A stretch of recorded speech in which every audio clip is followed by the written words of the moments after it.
Gabriel Casillas Olvera es director general de Análisis Económico del Grupo Financiero Banorte. Es economista, egresado del Instituto Tecnológico de Estudios Superiores de Monterrey. Obtuvo el grado de doctor en la Universidad de Texas, especializándose en econometría, teoría monetaria y economía de la información. Cuenta con una amplia trayectoria en áreas de investigación económica, operaciones de banca central y administración de riesgos, tanto en el Banco de México como en diversas instituciones académicas y financieras. Entre otros cargos, Gabriel Casillas fungió como economista en jefe para México y Chile en el Banco de Inversiones UBS y se desempeñó por más de 10 años como funcionario del Banco de México en áreas de investigación económica, operaciones de banca central y administración de riesgos. También se desempeñó como economista en jefe para México de GP Morgan Chase. En la academia ha sido profesor de cátedra en el Departamento de Economía del Instituto Tecnológico Autónomo de México, ITAM, en la Universidad Anáhuac, así como en la Escuela de Graduados en Alta Dirección de Empresas de ITEFS.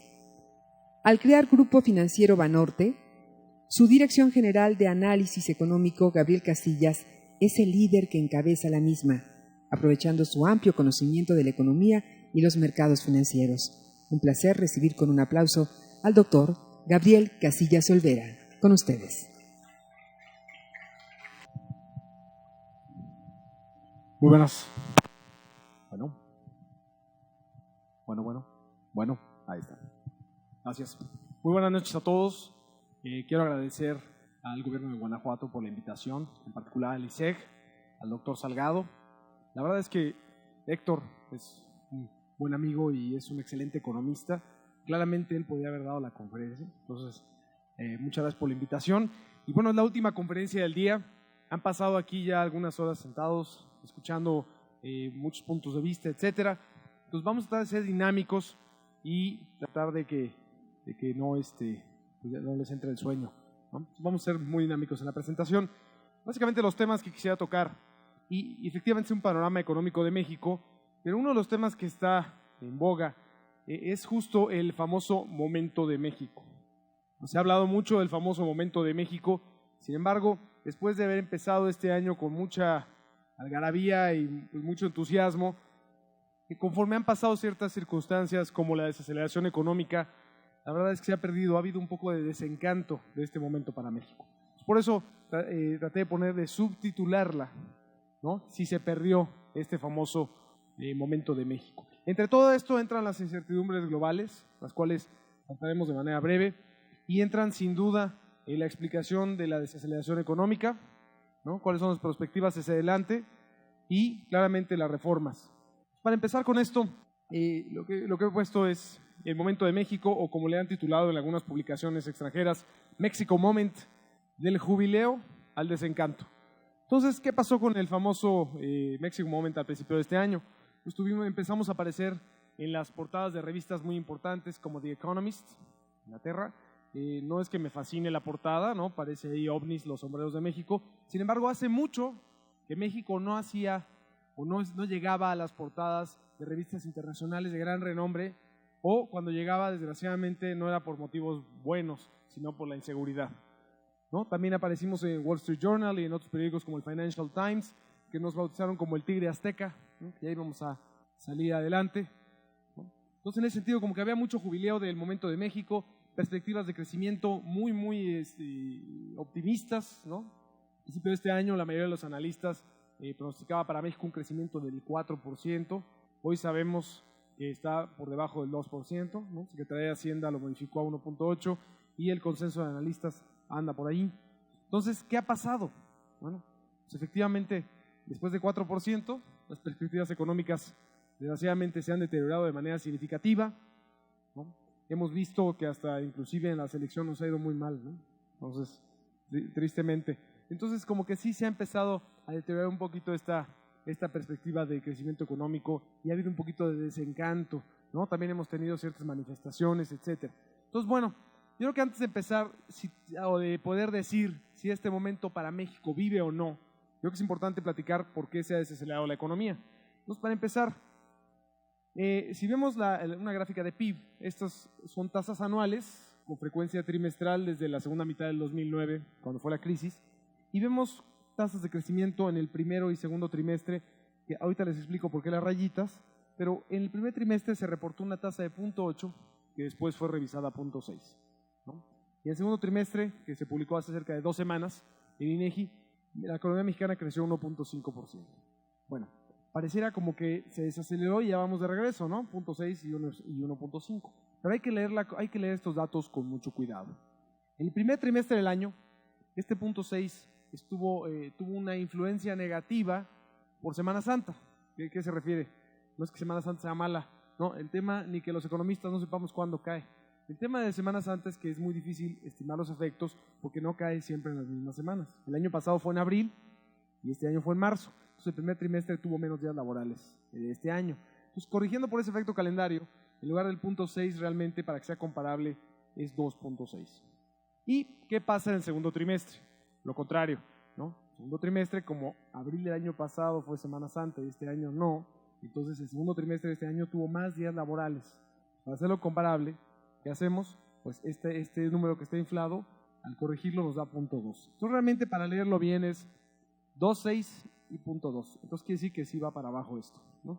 Muchos ya hay toda una discusión de si estamos en recesión o no, pero bueno, el punto importante aquí es, no se está viendo como la crisis de 2008-2009, para nada, pero sí es una desaceleración bien importante y hay que entender de dónde viene. Hay otra forma de ver esto, en lugar de tasas anuales, que esto compara el segundo trimestre del 2013 contra el segundo trimestre de 2012, la otra es comparar este trimestre con respecto al primero, ¿no? Y eso hay que hacerles algunos ajustes y efectivamente sí hay una caída de 0.74%.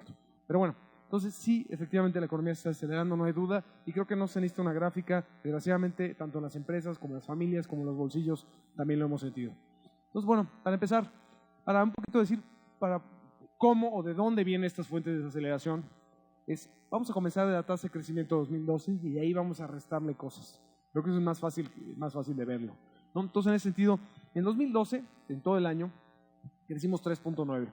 Ese fue el número que vimos originalmente, después se revisó a 3.8, pero bueno, al principio del año cuando hacíamos nuestras estimaciones era 3.9. Nosotros, a diferencia de la mayoría de los analistas, no pensábamos en 4%. Nosotros al inicio del año pensábamos en tasas de crecimiento alrededor de 3%. Claramente, aunque éramos los más pesimistas y fuimos muy criticados, imagínense siendo el Grupo Financiero Banorte, ¿no? Cómo el Banco Fuerte de México está en este momento de México, cómo pronostica menos PIB.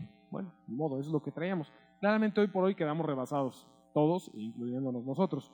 Pero lo muy importante es que nosotros veíamos que la manufactura en Estados Unidos se estaba desacelerando fuertemente desde la segunda mitad del año pasado. ¿A qué me refiero? Bueno, que las empresas en Estados Unidos manufactureras, que es nuestra principal liga económica, ¿no? Cuando se cae el PIB en Estados Unidos, no necesariamente se cae en México, pero cuando se cae la manufactura, seguro se cae la manufactura en México. Entonces, eso le iba a restar 0.3%, ¿no? ¿Qué vimos?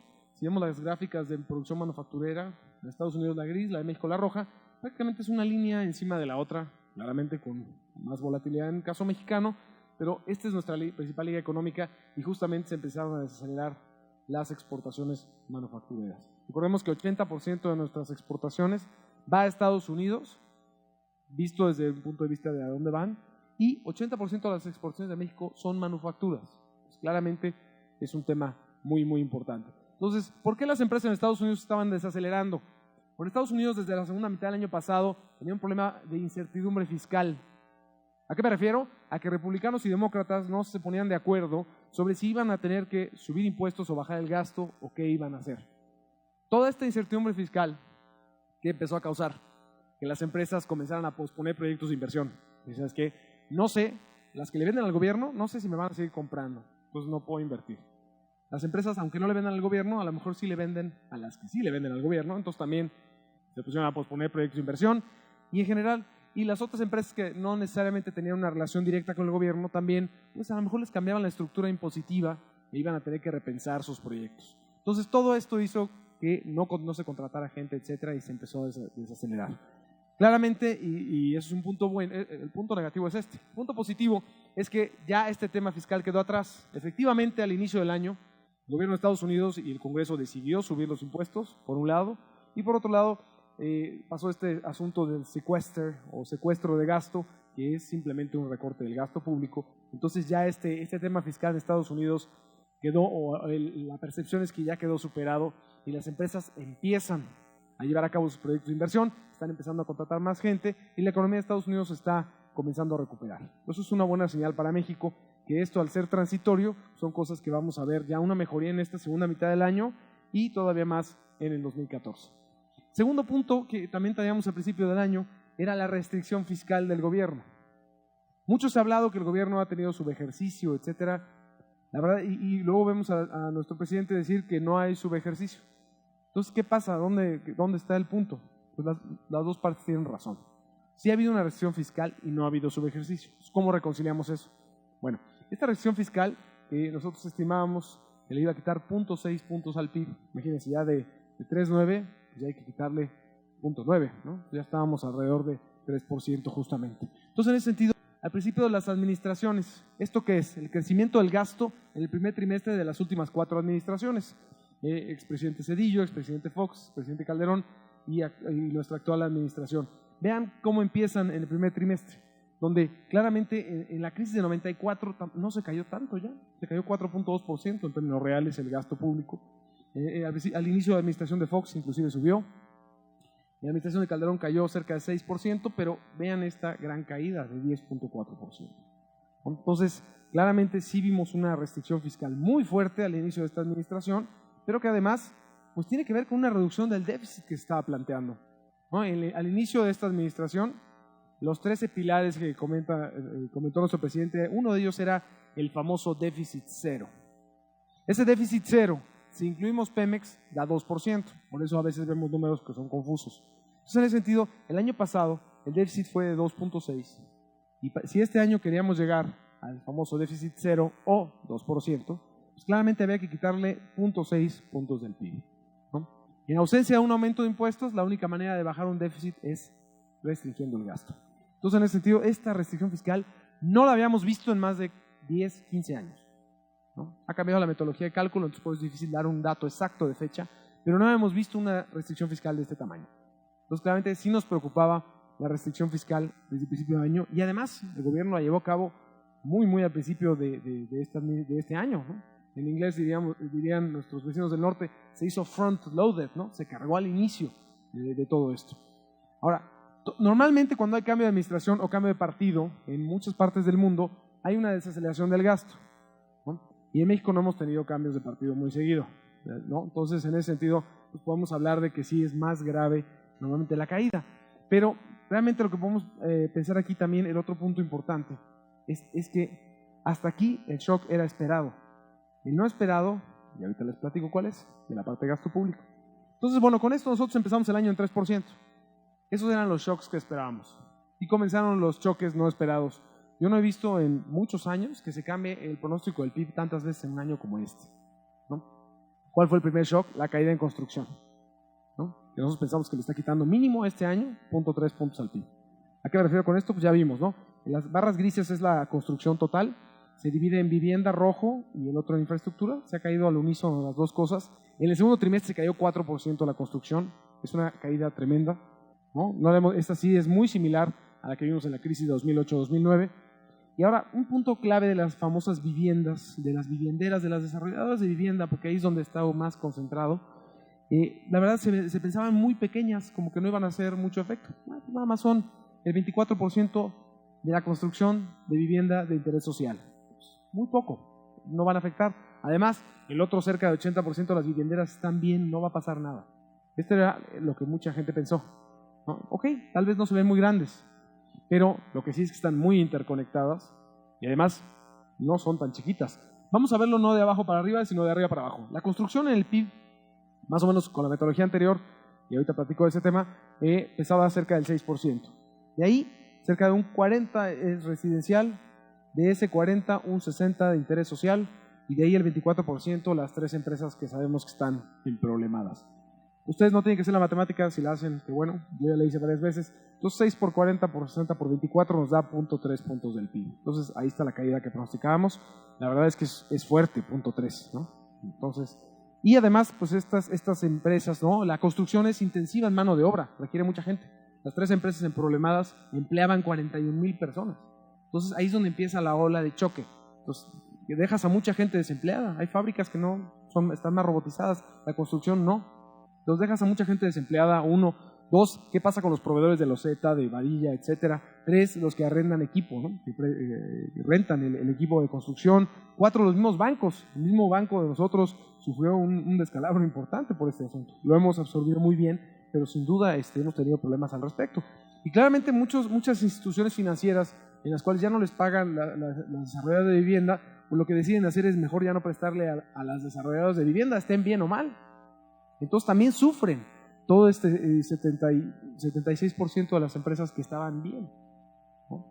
Claramente Banorte ha hecho un esfuerzo por seguir dándoles financiamiento, pero sin duda es un tema muy importante. Entonces no son tan chiquitas como se pensaba, y además están muy interconectadas y la ola de choque llega a ser muy profunda. Entonces este choque, nosotros estimamos 0.3 este año, pero va a seguir teniendo choque todavía el año que entra, ¿no? Entonces ese fue el primer choque que no veíamos venir, y con esto el PIB lo revisamos a 2.7, pero hubo otro choque importante del lado de gasto público y no tiene nada que ver con el subejercicio. Se trata de retraso a pago de proveedores, ¿no? En el gobierno federal y en muchos lugares empezamos a escuchar, ¿no?, evidencia anecdótica de empresarios desde pequeñas pymes y mipymes hasta empresas muy grandes, empresas transnacionales que normalmente el gobierno les pagaba con 3 meses de rezago, pero era lo normal. De repente empezó a no pagar. Entonces, gasto público que estaba registrado como ejercido, el dinero no había salido. ¿Cómo lo vemos? Es muy difícil verlo. Era pura evidencia anecdótica. Sin embargo, si vemos el saldo que tiene el gobierno federal, la tesorería de la Federación, con el Banco de México, que se publica todos los martes a las 9 de la mañana, vemos cómo de inicios del año hacia finales de mayo fue acumulando saldo, de manera que no habíamos visto en mucho tiempo. El saldo que tenían para mayo era un saldo de cerca de 500,000 millones de pesos. No estaba saliendo, no estaba fluyendo el gasto. Entonces, eso reconcilia decir no hay subejercicio con que no estábamos viendo gasto público, porque no se pagaba a proveedores y además efectivamente estaba habiendo una restricción fiscal muy fuerte.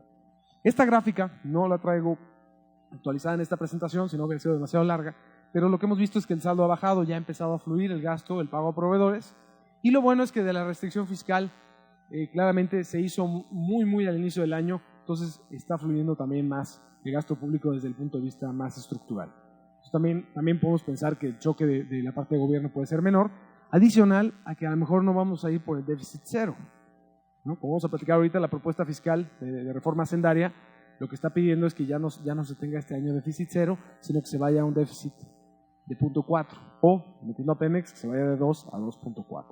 Pero bueno, entonces ese shock no lo veíamos venir, otra revisión del PIB, ¿no? 2.4. Bueno, pero si no fuera poco, otra revisión, otro choque no esperado, pero ahora del lado metodológico, ¿no? De repente, cambio del año base del INEGI. Cuando hay un cambio de año base por parte de un instituto de estadística, normalmente no debe tener mucho efecto, ¿no? Y está bien hacerlo. ¿Qué implica el cambio de año base? Bueno, varias cosas. Normalmente lo más importante es que cambian los ponderadores de los componentes que forman al PIB. Es decir, cuánto es el peso que tiene la agricultura, los servicios, la manufactura, ¿no? Imagínense si no actualizáramos esa base, pues digo, aunque hay una cierta actualización, pero es ya muy técnico el dato, pero imagínense que utilizamos la base de 1920. La agricultura pesaría como 18% del PIB, cuando realmente hoy en día el valor agregado de la agricultura solo representa cerca del 3%. Entonces está bien cambiar el año base. La ONU y el Fondo Monetario Internacional recomiendan, y perdón por entrar en este tecnicismo, pero sí es clave, es cada 5 años cambiar esta base. La última vez fue en 2003, 3 más 5, 2008. Entonces 2008 era el cambio de año base. Hasta ahí estamos seguros que el INEGI siguió todos los cánones internacionales para hacer el cambio de año base como Dios manda, ¿no? Ahora, el problema es que, ¿qué pasa? Que al escoger un año atípico, como 2008, donde empezó la crisis de Lehman Brothers, en un par de días más, ¿no? El 15 de septiembre de 2008, aquí en México celebrábamos el grito de independencia, y en Nueva York no celebraban, pero sí gritaban por el tema de Lehman Brothers, de la quiebra y el inicio de la crisis. Entonces, en ese sentido, ¿qué pasó? Pues 2008 es un año atípico, se desplomó la industria automotriz en México, ¿no? tuvimos un cambio muy fuerte en el tipo de cambio, ¿no? Estaba en 9.80 pesos por dólar, se fue por arriba de 13. O sea, fue un año totalmente atípico. Y si uno lee el manual de la ONU y del Fondo Monetario, dicen, cámbialo cada 5 años, hasta ahí todo está bien. Y después dice, pero el año que escojan debe ser un año de estabilidad macroeconómica y que no haya cambios muy fuertes en el tipo de cambio, entre otras cosas. Entonces, realmente ahí yo creo que no se hizo buen esfuerzo. Entonces, imagínense cómo queda la estructura. En los últimos años en México lo que hemos visto es gran inversión en la industria automotriz. Nueva planta de Mazda, ¿no? Extensión de inversiones muy importantes en la planta de Volkswagen en Puebla, ¿no? Nuevas plantas de otras armadoras, ¿no? Posible una planta de Toyota, una planta nueva en este estado de Volkswagen para hacer motores híbridos. Bueno, yo creo que si alguien ha sido testigo de todas estas inversiones ha sido el Bajío, ¿no? También esto ha permeado en la industria aeroespacial. Hemos visto, ¿no?, Eurocopter, Bombardier, Rolls-Royce en la parte de turbinas de aviones. Una gran cantidad de inversiones que nos hacen pensar que la manufactura debió de haber crecido su papel en el PIB, o sea, su peso relativo. Entonces, eso debió haber reflejado la nueva base del PIB. En el caso de servicios de telefonía celular e internet, el número de usuarios ha crecido de manera exponencial en los últimos años. Entonces, debemos de pensar que este valor agregado que se genera en la parte de servicios masivos de internet y telefonía celular debe haber crecido. Y la construcción, en los últimos 2 años, no se había visto el boom que vimos en la primera década de este siglo, ¿no? Muy impulsada por el expresidente Fox y el expresidente Calderón. Entonces, realmente la construcción ha perdido cierto poder específico. Esas 3 cosas debemos de haber esperado, ¿no? Más peso en manufactura, más en servicios de tecnología y menos de construcción. Vean qué pasa cuando un instituto de estadística escoge el año base que no es el correcto. En el caso de manufactura, en lugar de subir, bajó de 17.4 a 16.5.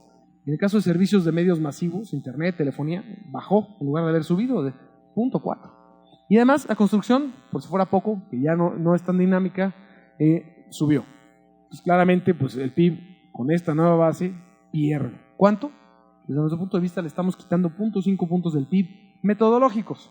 Yo creo que, bueno, si la metodología está bien hecha y se le tiene que restar, está bien. Entonces se le tiene que restar cuando los ponderadores no reflejan la estructura económica actual. Entonces, como que ya no importaba mucho cambiar el año base. Si lo cambias es para que refleje realmente la estructura de la economía. Y ahorita lo cambiaste por hacerle caso nada más a los cánones del Fondo Monetario y de las Naciones Unidas, no me parece adecuado, ¿no? Entonces, claramente el horno no estaba para bollos y tuvimos que quitarle otro 0.5 al PIB, ¿no? Y bueno, adicional, la producción petrolera, ha perdido un poco de dinamismo este año. No se han logrado los casi 2.6 millones de barriles que se habían pronosticado. Se ve o parece que no es un tema estructural. Sin embargo, seguro vamos a tener problemas de petróleo estructural en algunos años, pero no se ve que esto esté pasando ahorita. Pero también tuvimos que restarle 0.2 puntos del PIB. Y ahí nos deja nuestro 1.7 que tenemos actualmente, que inclusive algunos ya empiezan a pensar que se ve optimista, ¿no? Ahora, independientemente si es 1.7 o 1.4 o 1.2, todo esto implica que con el bajo crecimiento que se dio en la primera mitad del año, es que en la segunda va a haber un repunte. Esa es la buena historia. Entonces, esto principalmente ha sido lo que ha causado mucho descontento o este desencanto del que hablábamos, ¿no? Y claramente se ha reflejado en la inversión de las empresas, ¿no? Se ha caído de manera significativa en las ventas al menudeo, las ventas de ANTAD, ¿no? Esta Asociación Nacional de Tiendas de Autoservicio y departamentales, donde también han caído de manera significativa, ¿no? Inclusive lo hemos visto en la inflación, ¿no? La inflación, a pesar de tener estos saltos, estas jorobas que hemos visto mucho, impulsadas por el precio del huevo, del pollo y del jitomate, si le quitamos todos los efectos que son muy volátiles y vemos la inflación subyacente, ha estado por abajo de 3%, que no la habíamos visto históricamente nunca. Entonces, la inflación subyacente, que es la que refleja mejor las tendencias de largo plazo, está muy baja. Está reflejando que las empresas no pueden transferir sus mayores costos o simplemente subir precios al vender más a los consumidores. Entonces, realmente sí ha habido un reflejo fuerte de la desaceleración económica, ¿no? Ahora, también hay mucha incertidumbre global, ¿no? Entonces, la incertidumbre global incluye que la Reserva Federal, que estuvo imprimiendo muchísimo dinero por muchos años, dando liquidez, ya va a empezar, ahora lo vamos a saber la semana que entra, el miércoles, pero parece que va a empezar no a retirar estímulo monetario, pero sí a reducir ese estímulo monetario. ¿Cuál es el estímulo monetario actual de la Reserva Federal? Compra de 85,000 millones de dólares en bonos a cambio de dinero a la economía, liquidez. Eso lo va a empezar a reducir, aparentemente entre 10 y 15 mil millones de dólares, y eso es un punto que ha tenido los mercados muy, muy nerviosos desde inicios de mayo. Y una vez que termine de hacer esto, probablemente entonces pase un tiempo y empiecen a subir las tasas de interés allá. A mediados de 2015 es donde nosotros pensamos y donde la mayoría de los analistas también lo traen. Esto que ha causado, pues el tipo de cambio se ha depreciado, ¿no? Recordemos que estábamos a niveles casi rompiendo el 12 en mayo y hoy por hoy estamos arriba de 13 pesos por dólar. Hemos sufrido una depreciación y las tasas de interés de largo plazo, ¿no? Si vemos el bono del gobierno federal mexicano de 10 años, sí se han subido de manera significativa, ¿no? De estar niveles cercanos al 5%, inclusive a niveles cercanos al 4,5%, ya estamos en niveles por arriba del 6%, ¿no? Que si vemos la correlación con las tasas de Estados Unidos, se han movido de manera muy similar, claramente en diferentes niveles. Entonces, ¿qué otra incertidumbre hay? Bueno, pues que los bancos centrales en el mundo están subiendo las tasas de interés, algunos, ¿no? En el caso de Brasil, ya lleva un tiempo subiendo tasas de interés, en el caso de India, de Turquía, y los estímulos monetarios que hemos estado viendo, el Banco Central Europeo ya lo está de cierta manera retirando, la Reserva Federal ya dijimos que va a empezar a reducirlo, Banco de Inglaterra, que había mucha expectativa de que lo aumentara, probablemente no lo haga. Entonces, y aquí, por ejemplo, el discurso del gobernador del Banco de México, Carstens, hace 2 semanas, en este seminario que organiza la Reserva Federal de Kansas, en Wyoming, se llama Jackson Hole, es muy importante, comentaba que era muy importante que se coordinaran los bancos centrales para que las tasas de interés fueran en el mismo sentido, ¿no? Por eso nos sorprendió mucho que el viernes el Banco de México bajara la tasa. Sí, ya más bien el tema es que todos van para arriba. Pero bueno, independientemente de eso, la desaceleración económica pesó mucho en la decisión del Banco de México, por lo que se puede ver, y por eso bajaron la tasa el viernes pasado. Bueno, el pasado no, el antepasado ya. No, sí fue el pasado, perdón. Entonces, bueno, a todo esto, entonces, algo bien importante, como esta parte de esta incertidumbre global, la Reserva Federal ha dicho que va a empezar a subir tasas de interés en la medida en que la tasa de desempleo en Estados Unidos baje alrededor de 6.5%, ¿no? Actualmente estamos en 7.3%. Entonces, ahora el problema de la tasa de desempleo es que no nada más puede bajar porque se crea empleo, también puede bajar porque se cae la tasa de participación, que es esta línea gris. ¿Qué es esta tasa de participación? Es las personas que no tienen empleo y lo están buscando. Eso quiere decir, bueno, acuérdense que para que una persona se cuente como desempleada, no nada más no tiene que tener trabajo, sino tiene que estarlo buscando. Si no, no es desempleado, es alguien que simplemente no tiene ganas o no quiere trabajar.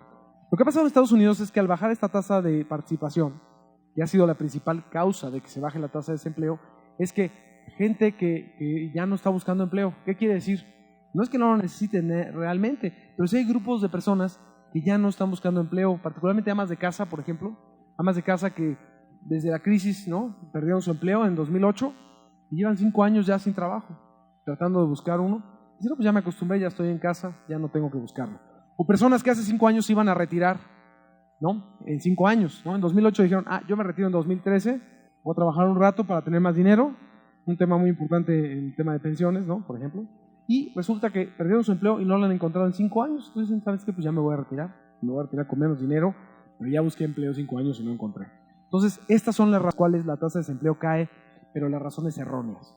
Por eso también, como que eso ha causado mucho escozor en los mercados financieros internacionales de por qué la Reserva Federal ya quiere ponerse restrictivo cuando las condiciones económicas no se ven tan bien. La inflación en Estados Unidos, el objetivo es 2%. La diferencia de México, que es 3% y que lo hemos logrado muy pocas veces, en Estados Unidos 2% no está ni siquiera ahí, está en 1.2%. Y claramente mucha gente dice, pues rápidamente va a subir, pues se ve que por ciclo o por diferentes cosas es probable que suba. Pero hay que tener cuidado, Japón entró en deflación.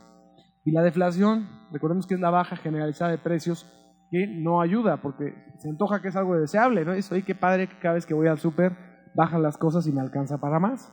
Suena como la historia ideal, pero lo que pasa es que, imagínense que ustedes van a comprar un coche, llegan, lo van a comprar, y dicen, oiga, espérese una semana porque va a estar más barato. Entonces, bueno, se esperan, van la semana que entra, oye, ya quiero comprar mi coche. No, espérese otra semana más porque va a estar todavía más barato. Bueno, a lo mejor se esperan un tiempo, ya van a llegar y digan, ya no me digas nada, dame el coche, lo necesito, ¿no? Pero independientemente de eso, ¿qué va a pasar? Que se posponen las decisiones de compra de la gente. Imagínense que pasa eso con todos los productos, o la mayoría, y con toda la población.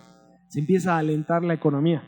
Entonces se empieza a ver una caída en la producción, desempleo, etc. Entonces la deflación, aunque se antoja algo deseable, para nada es bonito.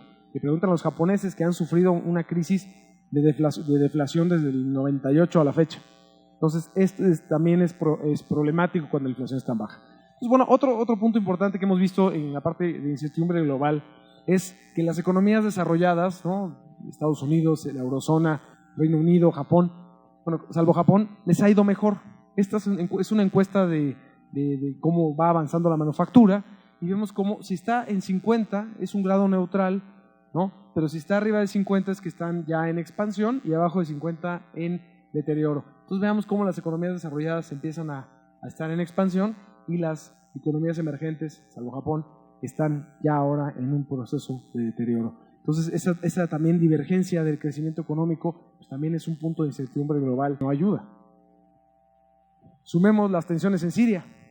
No sabemos exactamente si sí va a haber ataque o no, al parecer ya se retrasó, podría ser que no exista si Siria decide entregar las armas químicas, si es que las tiene, pero es un tema también donde pone muy nervioso a los mercados financieros, ¿no? Y por último, la eurozona, si bien ya por fin después de 6 trimestres en recesión ya tuvo su primer trimestre de crecimiento, pues claramente todo ha sido vean, esto son las contribuciones al crecimiento, el rojo es exportaciones, ¿no? El verde es gasto de gobierno, etcétera. Vean, por lo único que creció en 2012 fue por el lado de exportaciones. Y si el mundo no está muy bien, pues hay que tener cuidado. Entonces, este regreso o esta salida de la recesión de Europa todavía se ve frágil y además tiene una agenda política muy importante, donde aquí pues, hay muchísimos eventos que a lo mejor no alcanzan a ver por la letra chica, pero el más importante serán las elecciones de Alemania el próximo 22 de septiembre, en donde si bien el partido cristiano de Merkel, la actual canciller, va muy bien, ¿no? Con cerca de más de 40% de la intención de voto, y la verdad es que aún así pues siempre el mercado se pone nervioso cuando hay un electoral, sobre todo por el tema de, bueno, van a seguir ayudando a los otros países para que siga la Europa unida o no. Al parecer no va a haber ningún problema, pero son cosas que ponen sin duda nerviosos a los mercados. Entonces, bueno, con todo esto ya le hicimos una revisión a por qué se ha desacelerado la economía mexicana y que todo esto pues también influye en la incertidumbre global. Entonces, bueno, volvemos a hacernos la pregunta. Bueno, entonces, ¿vive o no vive este momento de México? Nosotros pensamos que todavía vive, ¿no? Ya le tomamos el pulso y vive. ¿Por qué? 5 razones. Cambio de la filosofía de inversión global, y este es un punto clave, ¿no? ¿A qué me refiero con este? Bueno, primero que nada, si vemos un poco cómo ha sido la inversión a principios de la década de este siglo, de la primera década, ¿no? Del 2000 en adelante, realmente los inversionistas se volcaron a invertir en China. ¿Por qué? Por su alto potencial de crecimiento, muy bajos costos laborales y además dieron también, ¿en dónde? En los países que se iban a beneficiar. ¿Quiénes? Los famosos BRICS, ¿no? Brasil, Rusia, India, los que iban a exportar mercancías, estas famosos commodities, ¿no? Cobre, acero, todo este tipo de cosas. México no es un exportador de commodities. México, las exportaciones de petróleo representan el 14%. Ya dijimos que 80% son manufacturas. Nosotros somos un competidor de China, y eso creo que ya lo saben la mayoría. Entonces, nosotros no nos íbamos a beneficiar de eso, se beneficiaron otros países. Pero ¿qué pasó? Que todo ese modelo ya se ha desgastado, ¿no? China ha tenido que cambiar su modelo, ya no está creciendo a las tasas que crecía antes de 10%, etcétera. Eso ha cambiado radicalmente y los países que se beneficiaban de eso tampoco les está yendo muy bien. Entonces ha habido un cambio muy fuerte. Si fijan, en la parte de inversión de cartera, que sería una forma de verlo son las bolsas, lo que hicimos es de enero para acá, las pusimos todas en 100 para hacerlos comparables, las indicamos y vemos cómo el azul es Estados Unidos. Claramente hay una preferencia por invertir allá, ¿no? El verde es Brasil, ya no es el Brasil de antes, ¿no? ¿Qué pasa con el caso de México, el rojo? Pues no le ha ido muy bien, pero está a media tabla. ¿Qué pasa con Canadá? El índice gris oscuro, pues también está a media tabla. Entonces, ¿qué ha pasado con esta filosofía de inversión? Hoy por hoy, con el letargo en Europa, que va bien, pero va lento, ¿no? ¿Cuál es el primer país desarrollado que va a salir de la recesión? Estados Unidos. Entonces la gente le está apostando a Estados Unidos, lo estamos viendo en la inversión financiera, ¿no? Están apostando a Estados Unidos, ¿y quiénes se van a beneficiar de inversión en Estados Unidos? Los que estamos geográficamente cerca, ¿no? Canadá, México, claramente.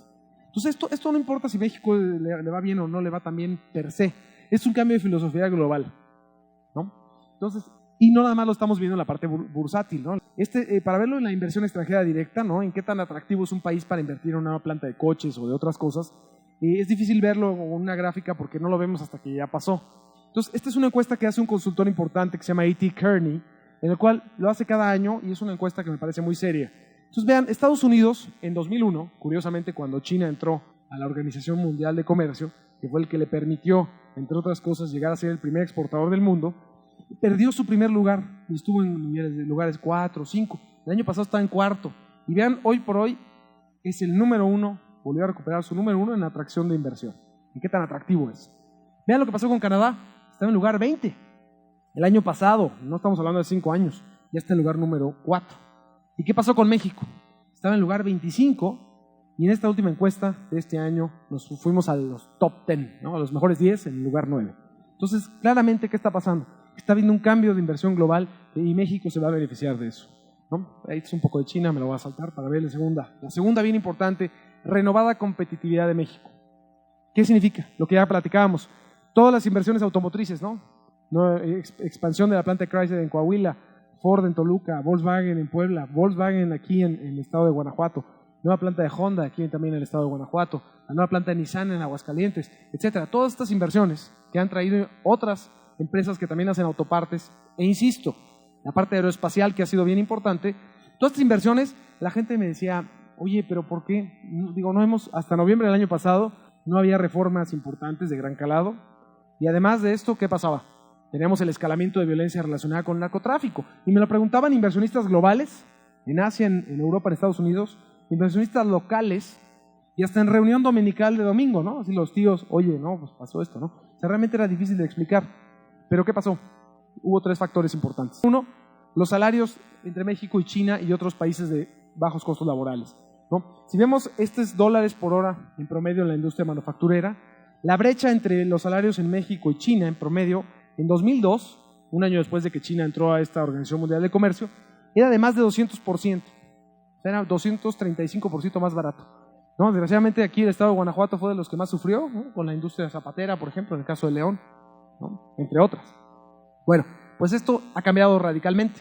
En los datos duros que tenemos hasta 2009 de la Organización Internacional del Trabajo, este diferencial es de menos de 15% y en nuestras estimaciones esto ya se cruzó, ¿no? Entonces, la verdad es que aquí digo hay otros asuntos y aquí hay economistas me dirán, oye, pero eso a lo mejor no estás poniendo costos unitarios de trabajo, donde a lo mejor, ok, cobran más los chinos ahora, pero son más productivos, tienen toda la razón.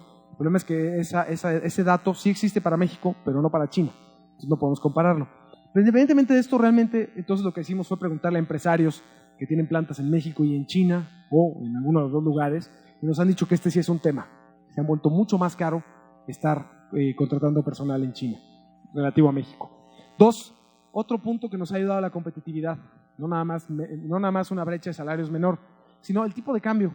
En México el tipo de cambio, recordemos los 80s y 90s, cada vez que se devaluaba, se depreciaba el tipo de cambio, esto significaba una espiral inflacionaria, ¿no? Recordamos inflaciones cercanas al 100% en los 80s y por arriba del 50% en los 90s.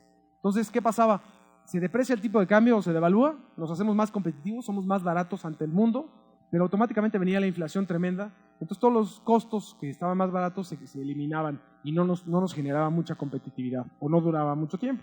¿Qué ha pasado a raíz del 2000 con la autonomía del banco, con el régimen de tipo de cambio flexible? Vean cómo el tipo de cambio, la línea roja, que estaba en cerca, la escala es de este lado, estaba por abajo de 10 pesos por dólar, de repente se ha depreciado, sin duda, la tendencia ha sido depreciatoria, ¿no?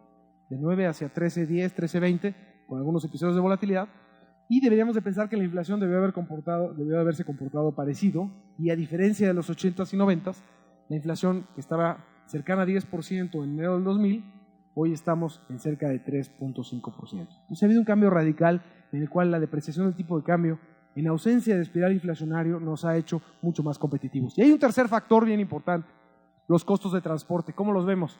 Vean, las barras rojas es el porcentaje que importa Estados Unidos, ¿no? Desde México. ¿Qué quiere decir? Es nuestra participación de mercado en lo que importa Estados Unidos, ¿no? ¿Cuánto nos compra en porcentaje?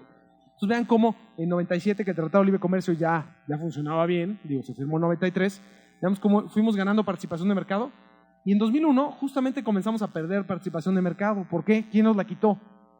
China. China entró en 2001 en la OMC, lo he dicho 20 veces. Entonces, en este sentido, entonces perdimos esta market share o esta participación de mercado, y en 2005, curiosamente, algo pasó que comenzamos a volver a ganarla. Vemos los indicadores anteriores. ¿En 2005 hubo una reducción del diferencial de salarios? No. ¿Un cambio importante en el tipo de cambio? No. Entonces, ¿qué fue lo que nos ayudó? Pues en 2005 justamente fue cuando el precio del petróleo, la línea azul, el precio del petróleo West Texas, cruzó los $50 por barril y eso pues, comenzó a ser muy importante en los inversionistas, claramente por la localización geográfica de México. Imagínense el número de días que toma hacer un envío de México a Europa o a Estados Unidos con respecto de China, a los mismos destinos. Pues a veces es la mitad del número de días o menos. Pues claramente esto nos puso en otro canal. Entonces, ¿por eso somos atractivos a la inversión? Claro que sí, ¿no? Y esto no tiene que ver con reformas y en muchos sentidos tampoco tuvo que ver mucho la violencia relacionada con el narcotráfico. Insisto, no estoy diciendo que no tenga efectos, ¿no? Normalmente las inversiones de las manufactureras eran en la frontera y ya no están ahí. ¿Dónde se están viniendo? Al Bajío, a otros lugares que se consideran relativamente más seguros, ¿no? Adicionalmente que también están mucho más cerca de ciertos puertos, ¿no? Como el puerto de Manzanillo o el de Veracruz o los aeropuertos. Pero aún así, realmente sí tiene efectos, sí.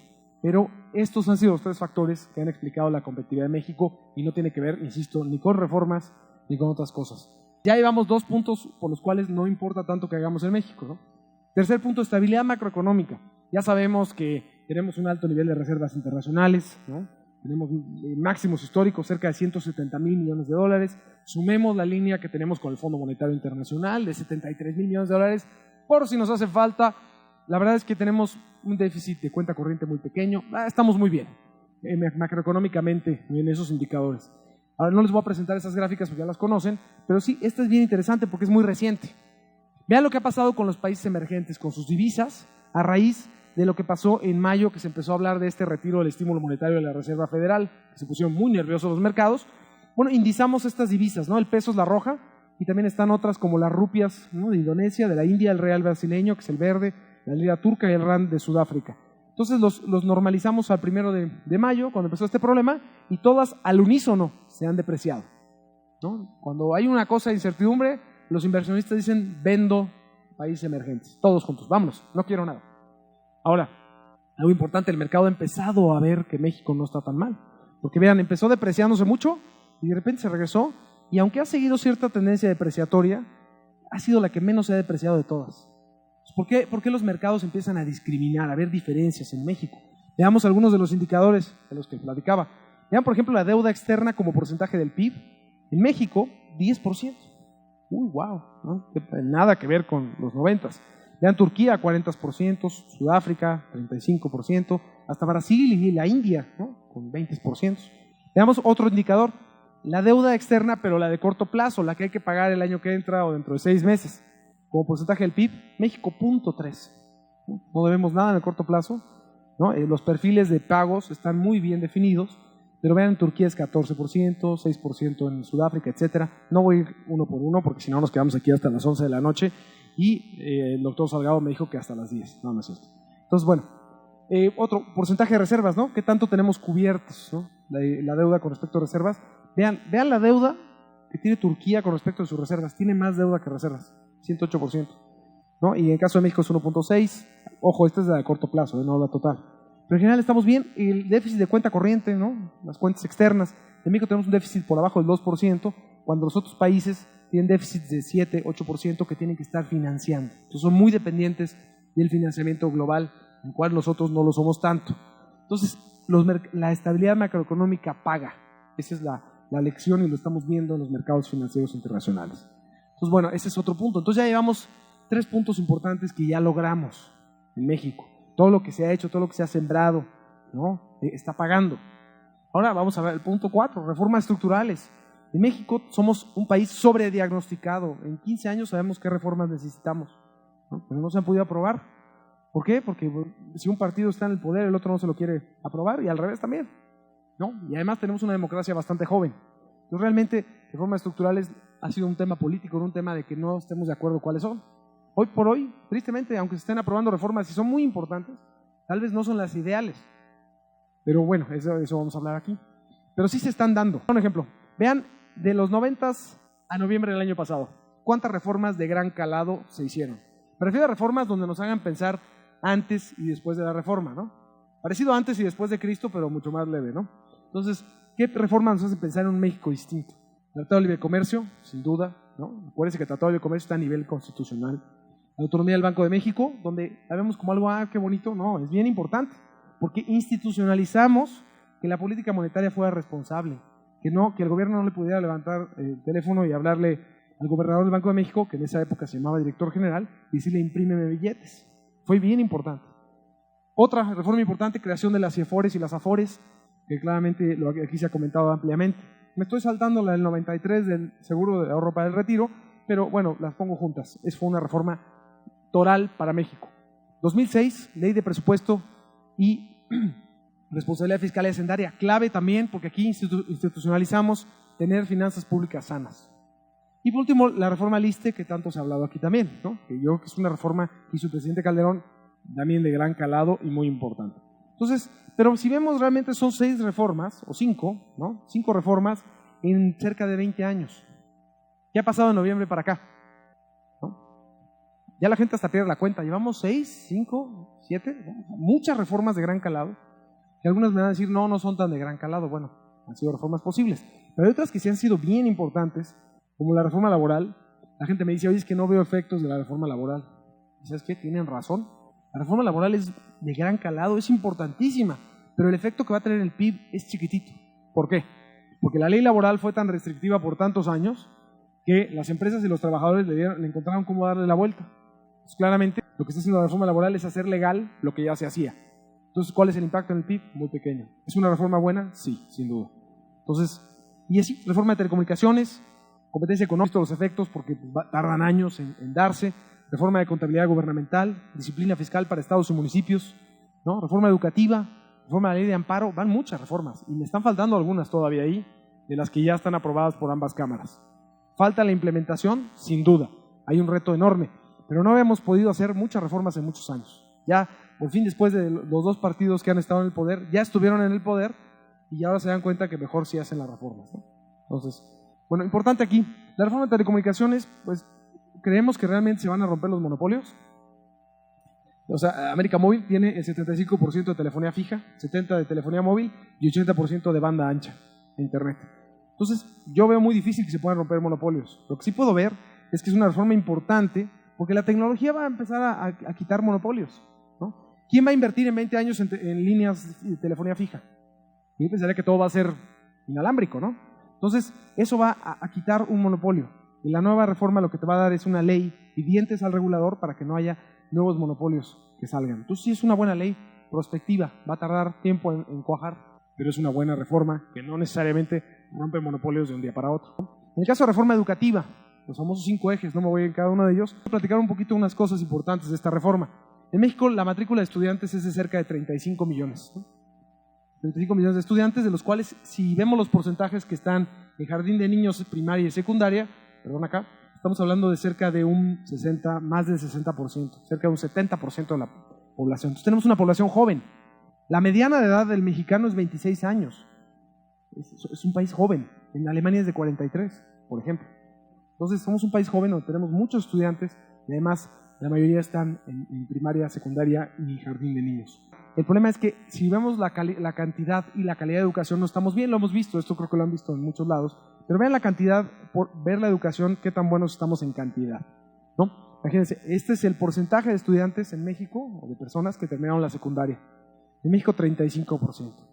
Vean el promedio de G20, que incluye Argentina, 72%, promedio de países de la OCDE, 74%. Entonces, en cantidad no estamos bien. Ahora en calidad, lo hemos visto últimamente, la famosa prueba PISA, que se aplica a muchísimos países en el mundo, que mide los avances en matemáticas, ciencias y lectura. Estamos en el lugar 50. Claramente luego dicen, es que nos comparan con Finlandia y con Dinamarca. No es cierto, esta prueba se aplica en muchos países que no son de primer mundo, ¿no? Pues imagínate, está Kirguistán, Azerbaiyán, etcétera. Bueno, aquí no se alcanza a ver porque si hago la letra más chiquita para que quepan todos los países no vemos nada. Lo importante es que estamos en el lugar 50, arribita de Montenegro y de Trinidad y Tobago. Entonces, calidad de educación, malísima, ¿no? Luego vemos, ok, hay que gastar, ¿no? Si está mal la educación y además en cantidad y en calidad, vamos a gastar más. Pero vemos cuánto gastamos. México gasta 5.3 puntos del PIB a la educación al año, ¿no? Arriba del 5% del promedio del G20 y por abajito de 5.8 de los países de la OCDE. Entonces realmente estamos hablando de que sí gastamos mucho y además no somos una economía pequeña. Somos de la 13ª economía del mundo, entonces sí tenemos un PIB decente. Entonces, ¿qué pasa? ¿dónde se queda el dinero? Claramente vimos los salarios de los profesores, ¿no? Entonces sumamos para inflar un poquito la estadística, o sea, para ver si realmente hasta inflándola estamos bien o mal. Pusimos el sueldo inicial promedio de un profesor, le sumamos 15 años después de ser profesor y le sumamos el máximo posible, inclusive cuando llega a ser personal administrativo, que se supone que gana más. Aún así nos quedamos anualmente con $30,000 al año, cuando el promedio de la OCDE es de $45,000. A lo mejor $15,000 no parece mucho, para otros parecerá mucho, pero lo importante es que vean en porcentaje cómo están los salarios.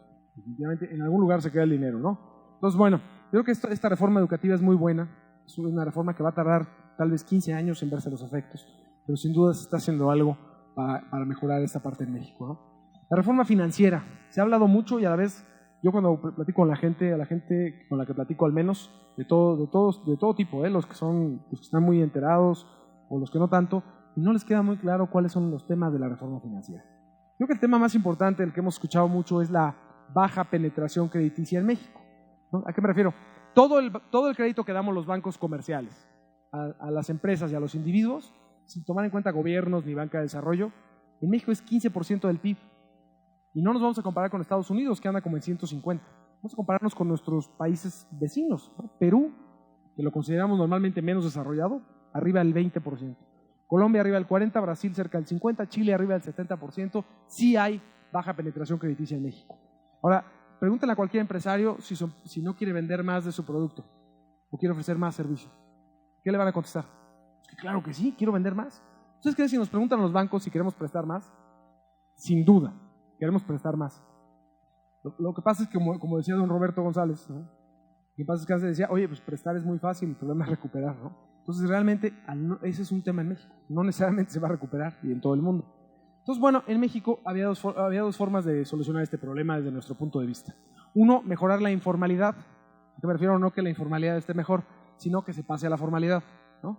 Eso es un punto. ¿Por qué? Porque si llega una persona que quiere un crédito y no nos puede decir o no nos puede demostrar sus ingresos, pues es muy difícil poder prestarlo, ¿no? Uno, empresas o personas. Eso no se va a arreglar desgraciadamente. Las reformas que tenían planteadas la administración al inicio de la administración, cuando estaban en campaña o al inicio, sí podían haber mejorado la informalidad, pero estas han quedado sepultadas. Por ahí no se va a arreglar. Esa es la parte triste. La parte buena es que hay otra forma que se puede arreglar y se está haciendo. Y ya la aprobó la Cámara de Diputados el día de ayer, o antier, en los últimos 2 días, que es justamente recuperar el colateral. Hoy por hoy, un banco, si prestamos dinero en un crédito hipotecario, nos toma en promedio 3 años en recuperar una casa de un crédito que se volvió moroso. 3 años, que pueden ser, eso es en promedio, pueden ser 7. Eso pasaba, por ejemplo, en Brasil. En Brasil, en 2006, este 45% de hoy era cerca de 18%, más parecido al de México. Brasil no hizo nada por mejorar su informalidad. El problema de informalidad en Brasil es peor que el de México. ¿Pero qué hizo? En 2006 hizo una reforma en la cual se puede recuperar colateral muy rápido, ¿no? Por ejemplo, los créditos hipotecarios, las escrituras salen a nombre del banco y hasta que no paga la persona, no se cambian. Entonces, claramente es muy fácil ejecutar la garantía. Aquí en México no vamos a llegar a ese extremo, pero sí va a ser mucho más fácil recuperar una casa o recuperar cualquier prenda, ¿no? De cualquier crédito. En Brasil hay gente en los supermercados con pistolitas, no para disparar, en algunos lados sí, pero de código de barras que van coche por coche. Este sí pagó, este no tiene crédito de coche, este no pagó. Automáticamente se imprime una orden y ya sea que le pueden quitar el coche a la persona en ese momento o llega la grúa y se lo lleva. Entonces realmente sí hay una recuperación de colateral muy, muy rápida y Brasil, entre el crecimiento y esta reforma, creció del 18 al 45% en menos de 10 años. Entonces en México eso es lo que pretende la reforma financiera. Son 2 ejes, ¿no? Uno, que los bancos podamos recuperar colateral mucho más rápido y más eficiente. Y 2, que los bancos de desarrollo puedan no prestar directo, pero puedan dar garantías a los bancos para que podamos prestarle a quienes hoy por hoy no se le puede prestar, porque no tenemos mucha forma de saber si van a pagar. Muchos de esos son las pymes. Entonces con esas dos y con supuestos muy, muy, muy conservadores, pensamos que del 15, de aprobarse esta reforma e implementarse el año que entra, podemos ir a 20% de penetración crediticia en 5 años y hasta 40% para 2025. Entonces podría crecer la cartera de crédito mucho y la morosidad no tanto. Entonces, esta reforma sí puede dar mucho crecimiento a México en el corto plazo, a diferencia de la educación o de la de telecomunicaciones, donde van a pasar algunos años para que veamos los efectos, ¿no? La reforma petrolera, la reforma energética, ¿no? La reforma energética es una reforma importantísima. Se dice que es ambigua, porque falta mucho que regular, sin duda, pero es que lo que se está haciendo es romper los candados constitucionales, tal que realmente sí puedan estas empresas invertir en cosas donde Pemex no tiene un grado no es experto. Es buenísimo explorando aguas someras como los pozos de Cantarell o Kumaluk Sap, sí, claro, pero no es buena para... ¿Ese papelito? Sí. No, está bien, no te preocupes. Entonces, en ese sentido, me dicen que nada más una hora más. Pues bueno, entonces es muy importante la reforma energética, lo que se está haciendo, porque se están rompiendo estos candados para que realmente se puedan explorar los pozos de aguas profundas, para que se pueda extraer este gas famoso lutita o esquisto o shale, le llaman de tantas maneras, donde no es nada más gas que se consume como combustible, sino también es de ahí también se desprenden líquidos para hacer plásticos. Es como un petróleo que está embebido en las rocas y somos el cuarto país con más reservas del mundo, ¿no? Toda esta cuenca de Burgos que está en los estados de Tamaulipas, entre otros. Entonces realmente sí es una reforma muy buena que nos pueda dar crecimiento en los próximos 5 años, ¿no? Aquí son algunos detalles. La proponen, pues, hay reforma del PAN, que me gusta es la mejor, ¿no? La reforma del PRD, que en los temas clave no propone nada, vean, no propone, no aplicable, no. Y la reforma del PRI, donde realmente es una reforma intermedia, que si aquí hace comparsa con el PAN, puede ser una reforma muy, muy buena. La reforma fiscal, y con esto ya casi acabo, la reforma fiscal sí es un tema que ahorita ha causado desconsuelo en la población.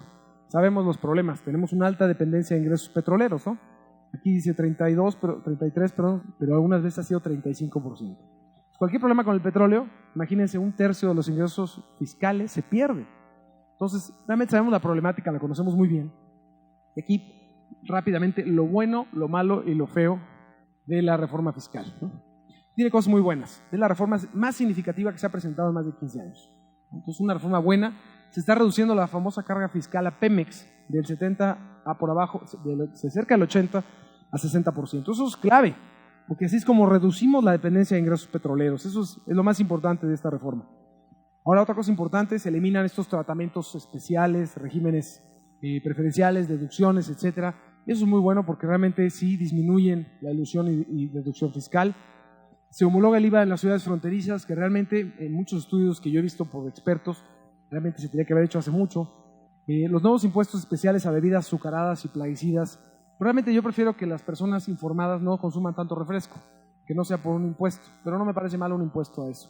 Realmente las refresqueras no me quieren mucho hoy en día, por mi comentario. Pero, lo que sí tienen un punto las refresqueras es que ¿por qué no lo hacen también con otras cosas que engordan mucho, ¿no? O que también provocan obesidad, como algunos carbohidratos, panes, chocolates, etcétera. Creo que ahí es donde más bien deberían ser más justos, pero es algo bueno.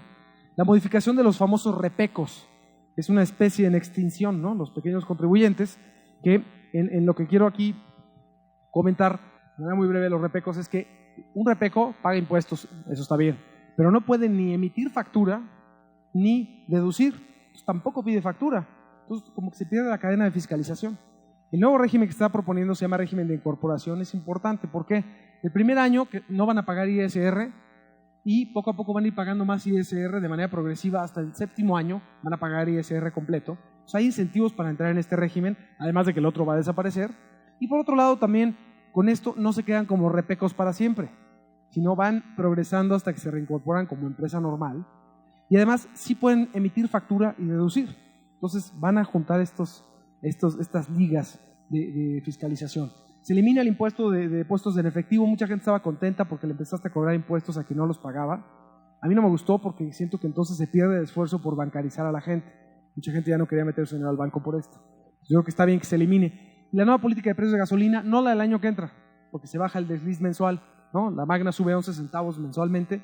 El año que entra se va a subir con esta reforma 6 centavos. La Premium 8, que hoy es 11. Esa no se me hace la mejor política, pero lo que está bien es que a partir de 2015 se va a empezar a incorporar precios internacionales. Yo creo que eso es muy buena. Eso es lo bueno. Lo malo, no se propuso IVA alimentos y medicinas, lo cual entonces no ampliamos la base de contribuyentes, que era el tema toral de la reforma. Se elimina el YETU. El YETU a las empresas no les gusta, pero es un impuesto de control que ayudaba y ahora vamos a perder recaudación por eso. Lo malo también, se le carga más a quienes ya pagamos. Eso lo hemos visto en todos los periódicos, eso está terrible. La verdad es que el chiste era que pagaran los que no pagan.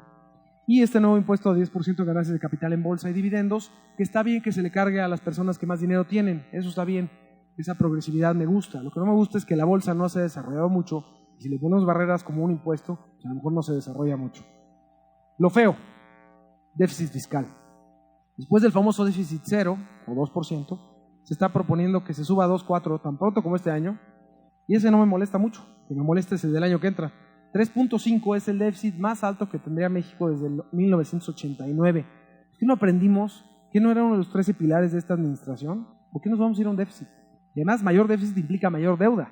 Y nos vamos a endeudar en un momento en donde en los mercados internacionales se está subiendo las tasas de interés, hay mucha volatilidad.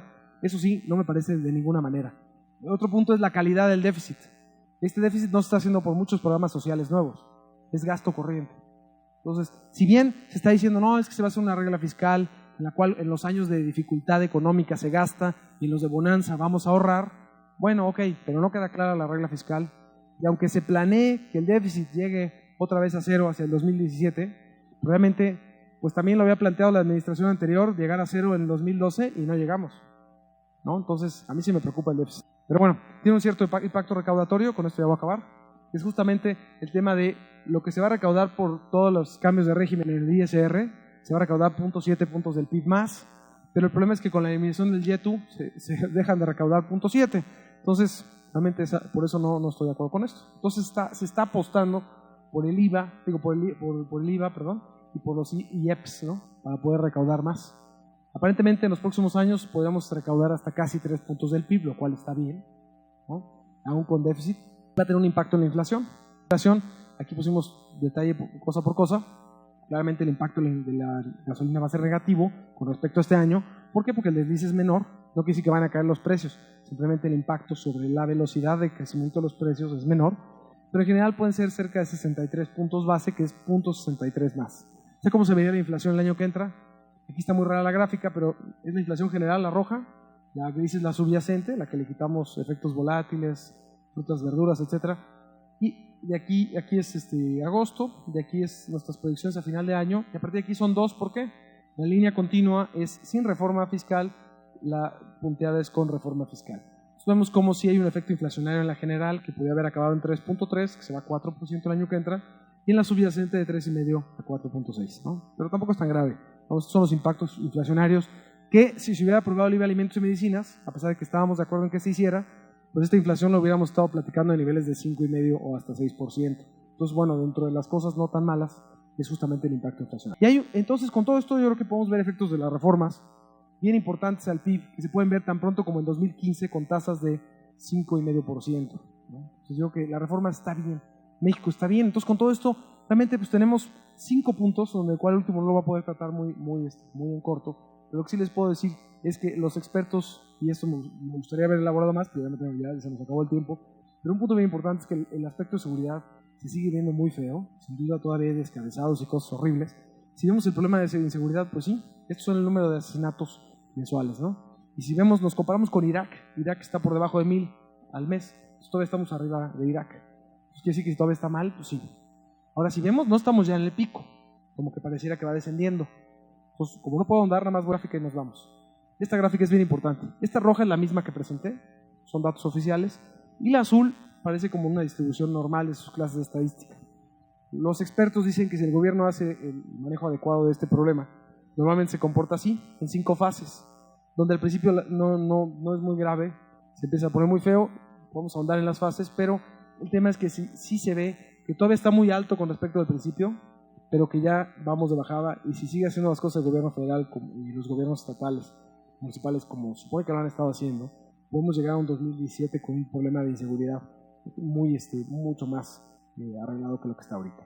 Entonces, bueno, aquí sin duda podemos ahondar unas 2 horas más, pero bueno, ya hasta aquí llegamos. Entonces, no sé si todavía hay espacio para preguntas y respuestas o algo así, pero les ha parecido interesante. Muchas gracias.